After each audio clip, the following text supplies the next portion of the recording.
अस्सलामुअलैकुम दोस्तों, welcome back to our channel find Urdu. Thunderstorm.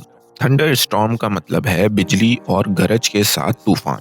Thunderstorm का मतलब होता है तूफान जो तेजी से बिजली चमकने और गरजने के साथ होता है।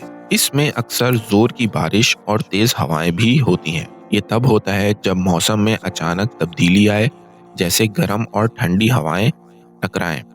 लोग अक्सर इस तूफान के दौरान खुद को महफूज जगह पर रखते हैं क्योंकि ये खतरनाक हो सकता है। A thunderstorm delayed the flight for 2 hours. एक बिजली और गरज के तूफान ने फ्लाइट को 2 घंटे तक रोक दिया।